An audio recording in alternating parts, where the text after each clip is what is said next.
নমস্কাৰ অনিমাৰ পাকঘৰ চেনেলটোলৈ আপোনালোকক স্বাগতম জনাইছোঁ। আজি মই বনাম দুই ধৰণৰ আলু পিটিকা।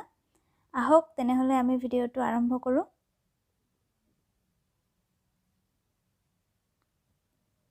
প্ৰথমে মই এটা বাটি লৈ লৈছোঁ।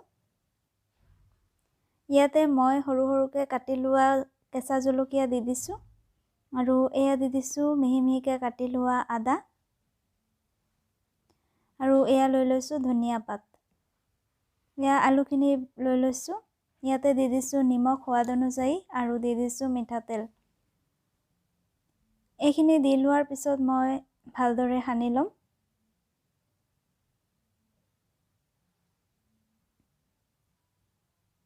এনেদৰে ভালদৰে সানি লোৱাৰ পিছত এয়া মোৰ এক ধৰণৰ আলু পিটিকা ৰেডি হৈ গ'ল।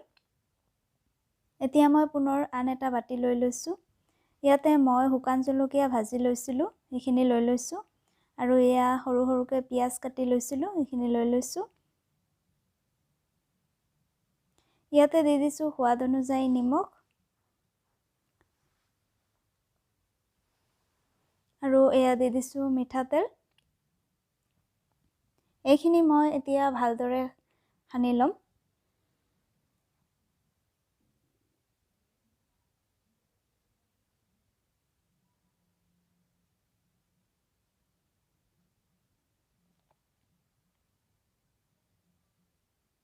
এয়া এইখিনি দেখিব পাইছে মোৰ সানি লোৱা হৈ গৈছে।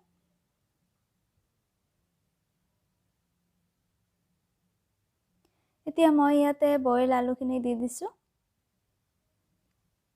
আলুখিনি দি মই ভালদৰে হাতেৰে ভাঙি ল'ম।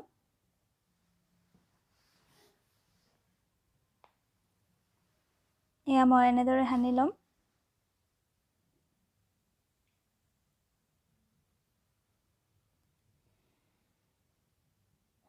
এয়া মোৰ আলু পিটিকা ৰেডি হৈ গ'ল। এয়া মোৰ একেবাৰে সহজ দুই ধৰণৰ আলু পিটিকা ৰেডি হৈ গ'ল। আপোনালোকে এনেদৰে ঘৰত ট্ৰাই কৰিব আৰু কেনেকুৱা হৈছে জনাব। আৰু মোৰ চেনেলটো যদি এতিয়ালৈকে ছাবস্ক্ৰাইব কৰা নাই, ছাবস্ক্ৰাইব কৰি ল'ব। ভিডিঅ'টো ভাল লাগিলে লাইক আৰু শ্বেয়াৰ কৰিবলৈ নাপাহৰিব। আৰু মোৰ ভিডিঅ'টো চোৱাৰ বাবে ধন্যবাদ।